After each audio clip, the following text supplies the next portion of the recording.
Did you ever met Curt Cignetti before you talked to him today?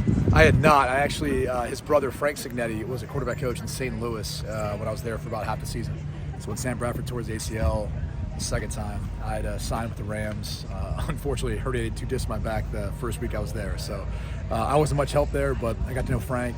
I got a little bit of a sense of the Cignetti family and just kind of what they're all about. You got to talk to them today. Were they similar, or what would you notice? They're very different. Similar in the sense of, I think, how they attack football. You can tell both guys are Pittsburgh guys. You know, yeah. I'm from Columbus, Ohio, so there's something about like that Ohio PA type of chip on your shoulder, the way you attack things and approach things. So you definitely got a sense of that, but very different in other ways. And what were your impressions of Curt specifically? I love him. I think he's awesome. I think he's awesome for college football. He's had success at every level for a reason.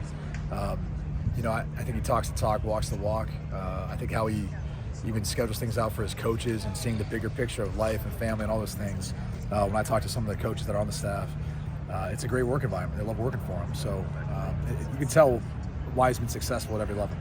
What is it about Indiana that's made Indiana successful this year? Why has he been able to just instant turnaround? Well, look, the transfer portal is part of it. You bring in 13 guys from JMU, let alone you have 13 starters essentially that are transfer players. That's a piece of it. Now, he's a piece of that. And being able to bring those guys along with him and, you know, convince a guy like Curtis Rourke, hey, this is the right place for you. They are one of the best coach teams I've watched on film all year. They just don't make mistakes. They seem to do everything right. Their offensive line play has really stood out to me in particular, how that group works together. But, you know, I understand their schedule has been weak up to this point, but we also talk about other teams who get scares or have these tight games or close games where we think they should blow them out, and they are making a ton of mistakes. You don't see many mental errors. You don't see many penalties with this team. It's a all the way around very well run team. Hey, on Nebraska, what are your thoughts on Raiola and what you've seen from Dylan Raiola as a freshman? Special talent. I mean, I started when I was a freshman. I think people underestimate how difficult that is. You know, he came in early, which helps. But that is a team that, you know, you went to like the last year, the second half of the season, we really felt like what we were saying was the defense was getting better. That's a staple of Matt Rhule. That's the foundation. The run game was coming along, but there just wasn't anything there in the passing game. And now that they have Dylan there, you see what he's capable of. It's just him getting that experience at this level, you know, dealing with the different looks, the in-game adjustments you're going to make. And I think as far as the personnel, they're not going to run by you, but they got a lot of big bodies. You know, one of the things is when they get like their 3 wide receiver sets out there, some of those guys are big. They use them for like a backside cutoff on a run play. And you're like, all right, if you're the defense, am I looking at this as 11 personnel or 12 with like almost 2 tight ends because they're so big? So that's a predicament that they put you in because of the size of some of those receivers. Brady, you're accustomed to big-time college football from your playing days. What does it mean to college football to have a program like in Indiana be able to jump up and join the party with the big boys? It's what makes college football special. It's what makes it, to me, in my opinion, more fun than the NFL. Is you get a story like a program like Indiana that's been down, and you've got a coach that breathes life into it, and it becomes this thing that no one expected, no one saw coming. I look at TCU a few years back when they made their national championship run, got there, didn't win it, but that was an incredible season to watch. That school that no one had expected, exceeded everyone's expectations, and went on this crazy run. And so I say this about all types of teams that are in this conversation, whether it was BYU, where we were last week, or IU this week. Why not them? You know, why can't they be that team that cracks into the college football playoff and makes a run? How far do you think this defense take Nebraska? I mean, what are your impressions of Nebraska? Can take Nebraska? Yeah. I think it's really the reason why they've been able to, you know, hang around, stay in games, win games, and only have 1 loss right now. You know, if they're able to win, it's going to be in large part due to them stopping the ground attack, which they've done a good job of this year, obviously, from IU, getting pressure on Curtis Rourke, forcing him to make some turnovers or commit turnovers, which it's seldom this team does. So their defense will be the reason why Nebraska wins if they win tomorrow. And Rourke specifically, what are your impressions of him? Obviously, on the opposite end of the experience spectrum is Raiola. Yeah, look, he ran a different system at Ohio University. You know, more spread option involved in that. He's really developed into a better pocket passer. And the thing that impresses me the most in college, when you break down a guy's tape and you look at a lot of their passing charts or passing maps, you see a lot of throws that are like 5 yards to the line of scrimmage or behind, and then some throws downfield, in particular to the outside, like over 20 yards. But that's like it. You don't see any of those intermediate throws. And that's what you really have to be able to do at the next level. And I think the teams that tend to be able to stay on the field, move the ball, put up a lot of points, finish drives, are the ones where you get a quarterback when it's 10 to 20 yards downfield, he is on point, and he's throwing dots, throwing lasers, layering throws, Curtis can do that. That's something that, I didn't see quite as much at Ohio University. You see this year what he's asked to do. Now, can he do it versus Nebraska? Can he do it versus Ohio State later this year?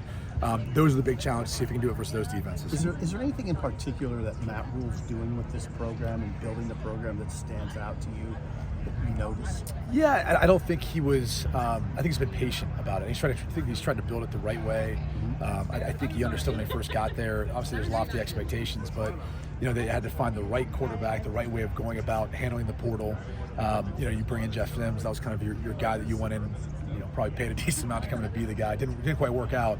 I think most coaches and a lot of them are starting to find out, like, hey, we probably want to build through recruitment in high school, and we probably want to have that guy be the guy and then build in that pipeline. You want to supplement in with some of the transfer portal, but it's hard to make it your entire team. Now, like, IU is entirely different because that head coach is coming from that school, so he knows exactly what he's bringing. And on top of that, he's trying to build a culture there. So it's a little different from Matt Rhule. He's coming from the pro level. So I think he's been patient. He's done it the right way, and you're starting to see the fruits of the labor start to showcase themselves. Hey, after the top three in the Big Ten, how wide open is the Big Ten right now? Maybe if there is a fourth playoff team in this league at this point. Wide open. I mean, I think you look at too how some of these teams match up. Illinois, for example.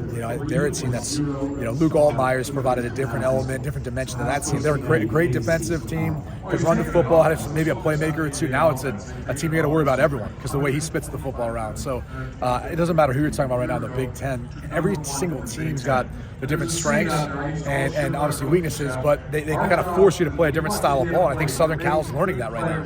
Like, you go on the road to play Minnesota, how they like to play and finish off games, and you come back and you think, all right, we're at home playing Penn State. Similar challenges in the physicality of it, but also different ways they go about making those plays and creating big plays for themselves. Like you mentioned, Indiana's one of the teams that brought in a lot of transfers, especially with the coaching change. But the fact that the majority of these guys came from the mid-level, is that still not more amazing? Happened in Indiana? Well, look, there's a lot of good players out there in college football. Why they end up where they end up is for different reasons. It could be for proximity to home or education. It could be a bunch of things. It may be a girlfriend. I don't know. But, in this case, when you know the head coach, where he's going, and you understand the culture he's trying to build, you can be a part of that. And especially when you talk about a class of guys that at JMU was a close class. That speaks kind of volumes to what the coach means to them. I wouldn't always tell kids to make your decision based on the coach because the coach could always leave or be somewhere else. But in this case, obviously, they've made the decision, at least for this year, to come to IU in part because of Coach Cignetti.